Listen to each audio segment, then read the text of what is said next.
आप समस्त देशवासियों को सब प्रेम जय माता की, जय श्री राम। आज मैं आपको श्री राम जन्मभूमि अयोध्या प्रभु श्री राम के मंदिर के इतिहास के बारे में कुछ महत्वपूर्ण जानकारी, संपूर्ण इतिहास इस वीडियो के माध्यम से मैं आपको देने जा रहा हूं। आपसे निवेदन है कि हम अपने प्रभु राम के बारे में अधिक से अधिक लोगों तक इस वीडियो के माध्यम से शेयर करें। चलिए प्रारंभ करते हैं। सन 1528 में बाबर के सेनापति मीर बाकी ने अयोध्या के रामकोट में स्थित राम जन्मस्थान मंदिर को तोड़कर उसी स्थान पर मंदिर के अवशेषों से इस्लामिक ढांचे का निर्माण करवाया। 3 गुंबद वाले इस ढांचे को मस्जिद जन्मस्थान कहा गया। सन 1530 से सन 1556 तक राम जन्मस्थान मंदिर टूटने से हिंदू आहत थे। उन्होंने सतत संघर्ष किया। इस दौरान 10 युद्ध हुए। स्वामी महेशानंद साधु सेना लेकर लड़े और रानी जयराज कुमारी स्त्री सेना दोनों बलिदान हो गए। सन 1556 से सन 1605 में यह काल अकबर का काल था। इस दौरान 20 युद्ध हुए। स्वामी बलरामाचार्य वीरगति को प्राप्त हुए। बाद में अकबर ने बीरबल और टोडरमल की राय लेकर इस्लामिक ढांचे के सामने एक छोटे से चबूतरे पर हिंदुओं को पूजा अर्चना की अनुमति दे दी। सन 1528 से सन 1731 के समय हिंदू राम जन्मभूमि पर कब्जा चाहते थे, जिस पर इस्लामिक ढांचा बना दिया गया था। इस कालखंड में 64 लड़ाइयाँ लड़ी गईं। सन 1650 से सन 1707 तक यह औरंगजेब का समय था। इस काल में गुरु गोविंद सिंह, बाबा वैष्णवदास, कुंवर गोपाल सिंह ठाकुर, जगदम्बा सिंह आदि के नेतृत्व में कुल 30 लड़ाइयाँ लड़ी गईं। बात है सन 1822 की। फैजाबाद अदालत के मुलाजिम हफीजुल्लाह ने सरकार को एक रिपोर्ट भेजी, जिसमें कहा कि राम के जन्मस्थान पर बाबर ने मस्जिद बनवाई थी। सन 1852 की बात है। निर्मोही अखाड़े के संतों ने दावा किया कि बाबर ने मंदिर तोड़कर इस्लामिक ढांचा बनवाया। सन 1855 में जन्मस्थान के पास हनुमानगढ़ी पर बैरागियों और मुसलमानों के बीच लड़ाई हुई। वाजिद अली शाह ने 5 दस्तावेजों समेत ब्रिटिश रेजिडेंट मेजर आर्टम को पर्चा भेजा, जिसमें लिखा था कि इस ढांचे को लेकर हिंदू और मुसलमान तनाव रहता है। सन 1858 की बात है। अंग्रेजी सरकार ने इस स्थान की घेराबंदी करवाते हुए ढांचे के अंदर का हिस्सा मुसलमानों को नमाज के लिए तथा बाहर का हिस्सा हिंदुओं को पूजा अर्चना के लिए दे दिया गया। बात है सन 1860 की। डिप्टी कमिश्नर फैजाबाद की अदालत में ढांचे के खादिम मीर रज्जब अली ने एक एप्लीकेशन लगाई कि परिसर में एक निहंग सिख ने निशान साहिब गाड़कर एक चबूतरा बना दिया, वह हटाया जाए। सन 1877 में मुसलमानों को ढांचे में जाने के लिए दूसरा रास्ता दे दिया गया। 15 जनवरी 1855 में निर्मोही अखाड़े के महंत रघुवर दास ने चबूतरा, जहां पूजा अर्चना होती थी, अदालत से वहां मंदिर बनवाने की अनुमति मांगी। 24 फरवरी 1885 में फैजाबाद की जिला अदालत ने महंत रघुवर दास की अर्जी को यह कहते हुए खारिज कर दिया कि यह जगह ढांचे के बेहद निकट है। चबूतरे पर रघुवर दास का कब्जा है। दीवार उठाकर चबूतरे को अलग किया जा सकता है, लेकिन मंदिर नहीं बना सकते। 17 मार्च 1886 की बात है। जिला जज फैजाबाद कर्नल कैमियर ने माना कि ढांचा हिंदू के पवित्र स्थान पर बना हुआ है। साथ ही कहा कि अब देर हो चुकी है। 356 वर्ष पुरानी गलती को सुधारना उचित नहीं। सभी पक्ष यथास्थिति बनाए रखें। 21 नवंबर 1912 में बकरीद पर अयोध्या में गौहत्या के विरुद्ध पहला दंगा हुआ। 1906 से ही यहाँ पर म्यूनिसिपल कानून के अंतर्गत गौहत्या बैन थी। मार्च 1934 में शाहजहांपुर में गौहत्या को लेकर दंगे हुए। हिंदुओं ने इस्लामिक ढांचे को तोड़ने के प्रयास किए। ढांचे का गुंबद और दीवार क्षतिग्रस्त हुए। अंग्रेजी सरकार ने बाद में इसकी मरम्मत कराई। सन 1936 में इस बात की कमिश्नरी जांच कराई गई क्या कि इस्लामिक ढांचे बाबर ने बनवाया गया था। 20 फरवरी 1944 आधिकारिक गजट में यह जांच रिपोर्ट प्रकाशित हुई, जिसमें माना गया कि इस्लामिक ढांचा बाबर नहीं बनवाया था। 22-23 दिसंबर 1949 ढांचे के अंदर रामलला प्रकट हुए। मामला गरमाया। दोनों पक्ष ने केस दायर किए। सरकार ने इमारत में ताला लगाते हुए कुर्की के आदेश दे दिए। अदालत ने पूजा अर्चना की अनुमति जारी रखी।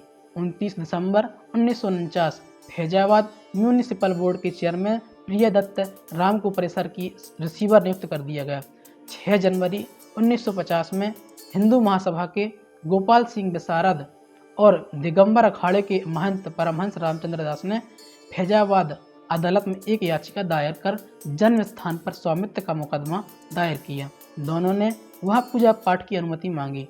सिविल जज ने भीतरी हिस्से को बंद रखकर पूजा पाठ की अनुमति देते हुए मूर्तियों को न हटाने का अंतरिम आदेश दिया और मुस्लिम पक्षकारों को पूजा रुकावट न डालने के लिए पाबंद किया।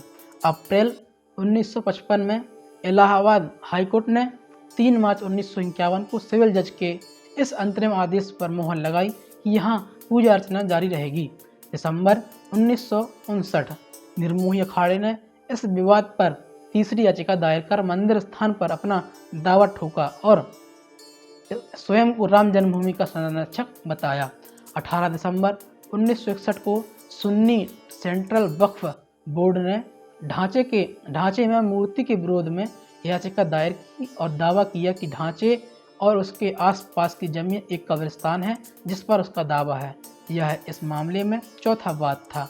अगस्त 1964 जन्माष्टमी के अवसर पर मुंबई में विश्व हिंदू परिषद की स्थापना हुई। इस स्थापना सम्मेलन में संघ के सरसंघचालक माधव सदाशिव गोवलकर, गुजराती साहित्यकार कन्हैयालाल मणिकलाल मुंशी, संत तुकोजी महाराज और अकाली दल के मास्टर तारा सिंह उपस्थित थे। 8 अप्रैल 1984 में दिल्ली के विज्ञान भवन में संतों का एक सम्मेलन हुआ। इसे धर्म संसद नाम दिया गया। धर्म संसद में अयोध्या में श्री राम जन्मभूमि मुक्ति का मुद्दा उठा। जून 1984 में दिल्ली में जन्मभूमि स्थल पर मंदिर निर्माण के लिए हिंदू समूह ने राम जन्मभूमि मुक्ति यज्ञ समिति बनाई। इसके अध्यक्ष महंत अवैधनाथ और परमहंस रामचंद्र दास तथा महामंत्री नृत्य गोपाल राम इसके उपाध्यक्ष बने। देश भर में राम जन्मभूमि मुक्ति के लिए रथ यात्रा निकाली गई।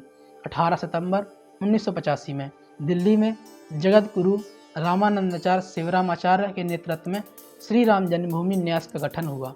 अशोक सिंघल इस न्याय के प्रबंधकर्ता और विष्णु हरि डालमिया कोषाध्यक्ष बने। स्वामी शिवराम आचार्य को न्यास का धर्मकर्ता बनाया गया। 1 फरवरी 1986 में फैजाबाद के वकील उमेश चंद्र पांडे की याचिका पर जिला जज फैजाबाद के एम पांडे ने आदेश दिया कि ढांचे के ताले खोल दिए जाएं और हिंदुओं को वहां पूजा पाठ की अनुमति दी जाए। इस निर्णय के 40 मिनट के अंदर ही सिटी मजिस्ट्रेट ने राम जन्मभूमि के ताले खुलवा दिए। मुसलमानों ने हिंदुओं को पूजा पाठ की अनुमति मिलने का विरोध किया। 3 फरवरी 1986 में मोहम्मद हाशिम अंसारी ने हाईकोर्ट की लखनऊ बेंच में ताला खोले जाने के जिला जज निर्णय को रोकने की अपील की। सैयद साहबुद्दीन ने ताला खोले जाने के विरोध में 14 फरवरी को देश भर में शोक दिवस मनाने की अपील की। 6 फरवरी 1986 में ताला खोले जाने के विरोध में लखनऊ में मुसलमानों की एक सभा हुई जिसमें बाबरी मस्जिद एक्शन कमेटी के गठन की घोषणा हुई। मौलाना मुजफ्फर हुसैन को कमेटी का अध्यक्ष बनाया गया तथा मोहम्मद आजम खान और जफरयाब जिलानी को संयोजक बनाया गया। मई 1988 में बाबरी मस्जिद एक्शन कमेटी ने 12 अगस्त को अयोध्या मार्च की घोषणा कर राम जन्मभूमि मंदिर में नमाज पढ़ने की घोषणा की। 1 फरवरी 1989 में विश्व हिंदू परिषद द्वारा प्रयाग में बुलाई गई धर्म संसद ने 10 नवंबर को प्रस्तावित मंदिर के शिलान्यास की घोषणा की। इसमें धर्म संसद में देवराहा बाबा भी पधारे थे।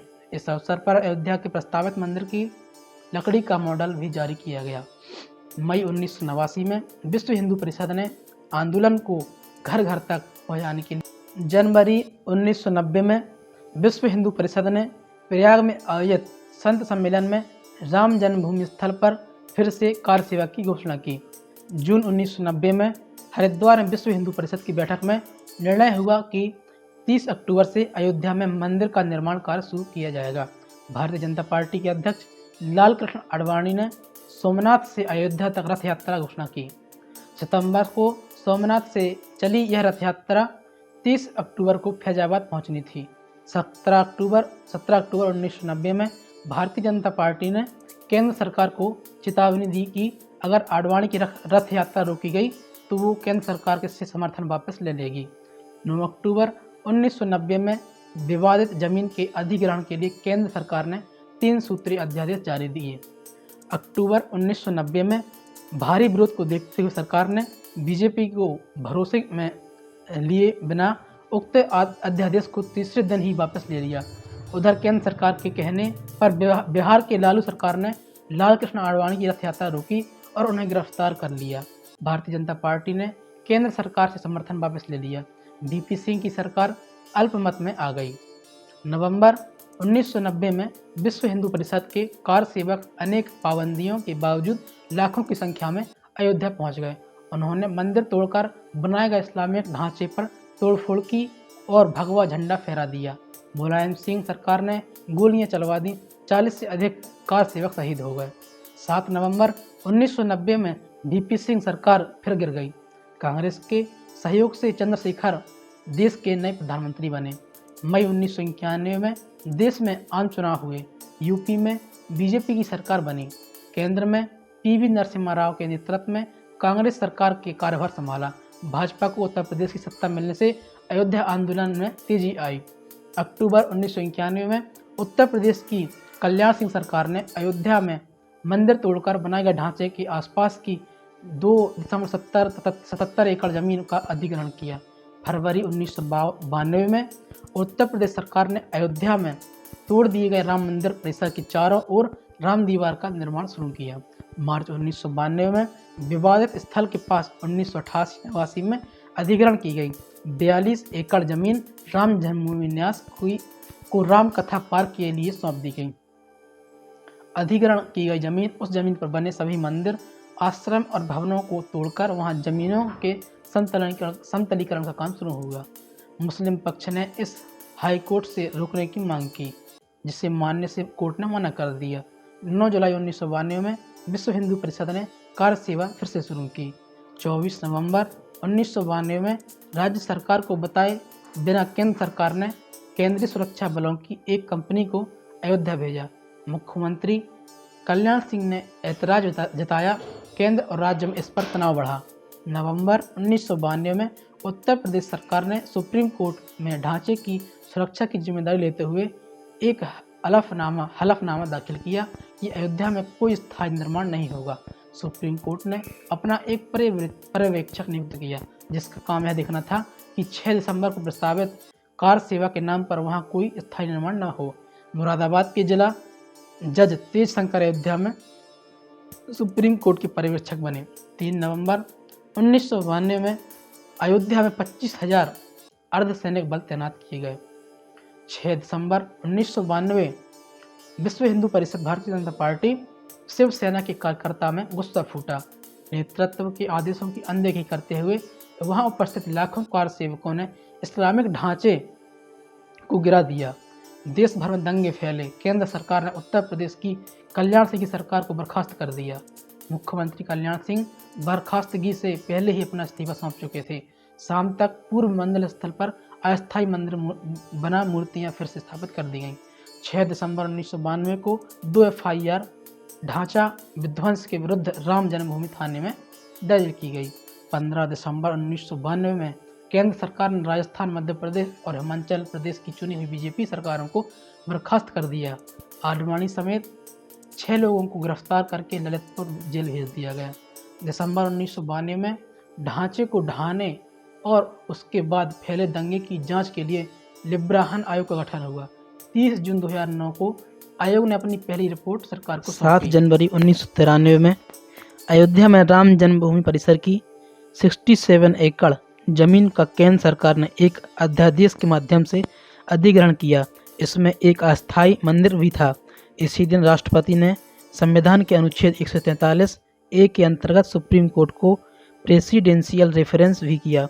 कोर्ट बताए कि क्या विवादित ढांचे के नीचे कभी कोई मंदिर था और वहां मंदिर तोड़कर मस्जिद बनाई थी। सुप्रीम कोर्ट ने लंबी सुनवाई के बाद इस रेफरेंस को यह कहते हुए लौटा दिया कि यह इस राय पर नहीं दे सकता। मार्च 1993 में ढांचे को गिराने की प्रतिक्रिया में मुंबई में बम धमाके हुए। इस विस्फोट और उसके बाद हुए दंगों में हजारों लोग मारे गए। फरवरी 2002 में विश्व हिंदू परिषद ने मंदिर निर्माण फिर से शुरू करने के लिए 15 मार्च की अंतिम तारीख तय की। देश भर से कार सेवक अयोध्या में इकट्ठा होने लगे। कार सेवकों को वापस ले जा रही साबरमती एक्सप्रेस के डिब्बे S6 पर गुजरात के गोधरा में हमला किया गया। उस हमले में कार सेवक जिंदा जला दिए गए। इस घटना के बाद पूरे गुजरात में दंगे फैल गए, जिनमें 1000 से अधिक लोगों की मौत हुई। अप्रैल 2002 में इलाहाबाद हाई कोर्ट में 3 जजों की विशेष बेंच में इस बात की सुनवाई शुरू हुई कि विवादित स्थल पर किसका अधिकार है।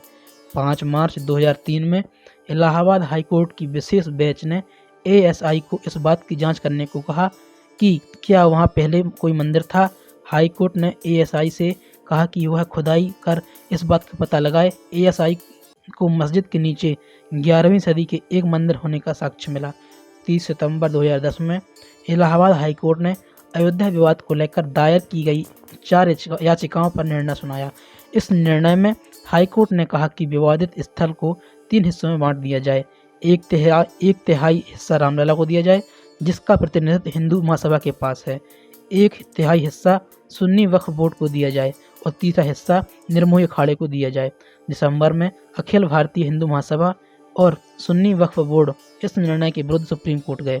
मई 2011 में सुप्रीम कोर्ट ने जमीन के बंटवारों पर रोक लगा दी और कहा कि इस स्थिति को पहले की तरह बने रहने दिया जाए। मई 2014 में लोकसभा के आम चुनावों में नरेंद्र मोदी की अगुवाई में भाजपा ने ऐतिहासिक जीत दर्ज की और केंद्र की सत्ता में आई। जून 2015 में विश्व हिंदू परिषद ने राम मंदिर के निर्माण के लिए शिलाओं को फिर से इकट्ठा करने का आह्वान किया। 6 महीने बाद दिसंबर में 2 ट्रक शिलाएं पहुंच भी गईं। उत्तर प्रदेश की अखिलेश यादव की सरकार ने कहा कि वो अयोध्या में शिलाओं को लाने की अनुमति नहीं देंगे। 8 फरवरी 2018 में सुप्रीम कोर्ट ने सभी पक्षों को 2 सप्ताह में अपने अपने दस्तावेज तैयार करने का आदेश दिया। साथ ही यह भी कहा कि इस मामले में अब कोई नया पक्षकार नहीं जुड़ेगा। 14 मार्च 2018 में सुप्रीम कोर्ट ने इस मामले को अनावश्यक दखल से बचने के लिए मुख्य पक्षकारों के अलावा बाकी सारे पक्षों की ओर से दायर सभी 32 हस्तक्षेप अर्जियों को खारिज कर दिया। अब वही पक्षकार बचे जो इलाहाबाद हाई कोर्ट के निर्णय में शामिल थे। सुप्रीम कोर्ट ने यह भी कहा कि अगर दोनों पक्ष समझौते के लिए राजी हैं तो कोर्ट इसकी अनुमति दे सकता है, लेकिन वो किसी पक्ष को विवश नहीं कर सकता। 9 जनवरी 2019 में मामले की सुनवाई के लिए 5 जजों की बेंच का गठन हुआ। इस बेंच का अध्यक्ष चीफ जस्टिस रंजन गोगोई को बनाया गया। इसके साथ ही बेंच में बोबड़े, रमन्ना ललित और DY चंद्रचूड़ को शामिल किया गया। 25 जनवरी 2019 में जस्टिस UU ललित के बेंच में अलग होने के बाद नई बेंच का गठन हुआ। चीफ जस्टिस रंजन गोगोई की अध्यक्षता में इस बेंच में बोबड़े, DY चंद्रचूड़, अशोक भूषण और S अब्दुल नजीर को शामिल किया गया। 29 जनवरी 2019 को केंद्र सरकार ने सुप्रीम कोर्ट में एक आवेदन देकर विवादित परिसर वाली जमीन को उसके मौलिक मूल मालिक को देने की अनुमति मांगी। 26 फरवरी 2019 को सुप्रीम कोर्ट ने सभी पक्षों से विवाद के हल के लिए मध्यस्थता की संभावना टटोल लेने के कहा। 11 जुलाई 2019 को सुप्रीम कोर्ट ने कहा कि अगर इस मामले का निपटारा मध्यस्थता के माध्यम से नहीं होता है तो कोर्ट प्रतिदिन इस मामले की सुनवाई करेगा और उसके आधार पर निर्णय सुनाएगा। मध्यस्थता पैनल से उसकी रिपोर्ट सौंपने को कहा गया। 2 अगस्त 2019 को सुप्रीम कोर्ट ने कहा कि मध्यस्थता पैनल इस मामले को निपटाने में असफल रहा।